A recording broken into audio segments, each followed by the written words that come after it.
So I tried Archmage Rises, and it was a very interesting experience. This game is in very, very early access. That's how I was warned when I received my copy. They said it's in very early access. It does seem to be in very, very early access. It almost seems brand new in terms of early access. I do love me some deep procedurally generated fantasy. I dig it the most. I really do. I love that stuff. And this definitely does have that. That's the main positive. That would be the takeaway, the headline of this. If this roadmap that they have, I'm being very trepidatious because we all on the cutting edge of the gaming community scene, we know that there are a lot of beautiful gemstone products that just need early support, and they're going to become something irreplaceable.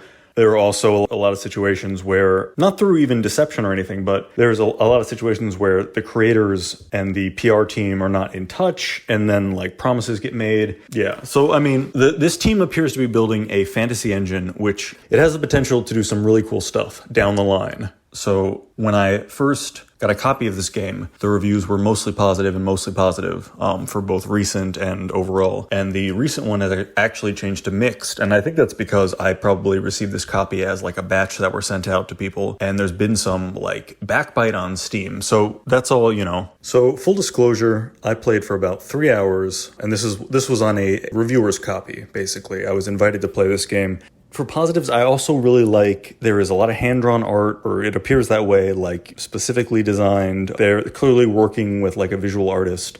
So the game is a little tough to even describe because it's almost like it's procedurally generated DMing, but it doesn't give you too much of a sense. It'll grant you quests as you explore around town, but it doesn't immediately give you a sense. So this is something that I'm going to have to wait and see. So in about 10 days as of this recording, around August 10th on the roadmap, they're promising, like pretty soon, a pretty major and critical gameplay device. I think I might have even gotten my copy like too soon. You know, they might have, maybe I'm playing it earlier than they anticipated. Building your own Archmage tower. So I started as a mage, and I'm not sure, that felt like the right thing to do because it's like Archmage. It seemed like I'd be missing out if I tried to do any other class. I'm not sure if there are any other classes. I think there may only be types of mage. Yeah, I like the art. I like specifically the sprites for its turn-based RPG.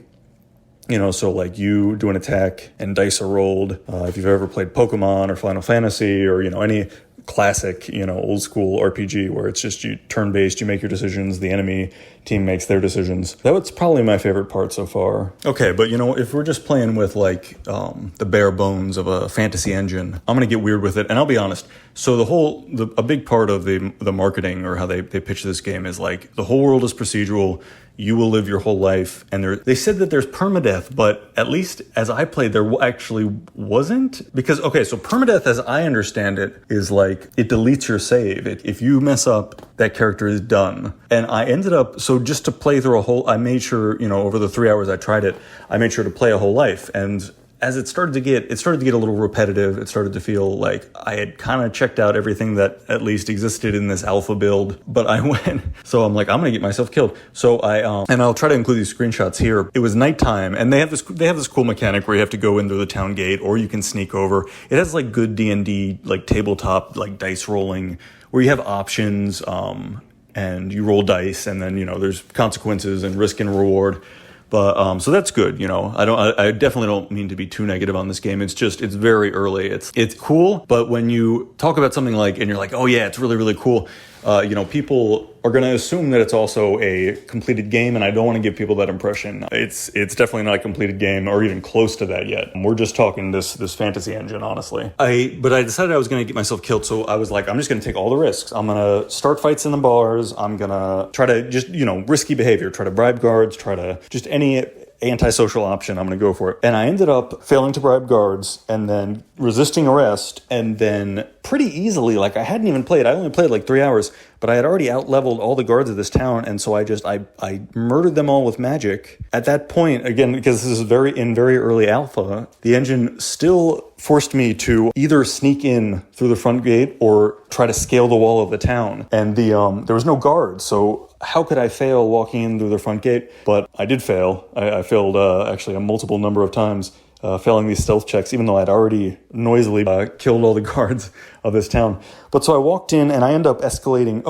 I kept messing with it, and I ended up getting my wanted level up to like 100% or like 140%. I forget, like 160%. It's just every time you fail, even if all the guards are dead, your wanted level for like failing to walk in the main gate stealthily or climbing the wall will just increase it by 20%. It doesn't seem to even affect like how people talk to you inside or anything like that. Sorry, I when I started this video, I was like, I'm gonna clown this game a little bit because like a good-natured ribbing, but I'm getting myself like worked up. Okay, but let's end things on a good note. These devs, they're clearly pouring their heart and soul into this project. They clearly care about it. A lot of the art is beautiful. Some of the art is less beautiful. You know, they probably won't want my opinions after this again, but if I haven't offended them too much, I might give them some points on a few of the emptier screens, which I'm sure they're working on. I'm sure that they're working on that. But a lot of the art that does exist is very beautiful. The way it interacts with like each person is procedurally generated, so they have like a unique face that's very cool. That's going to be especially cool when there's like more faces in the future,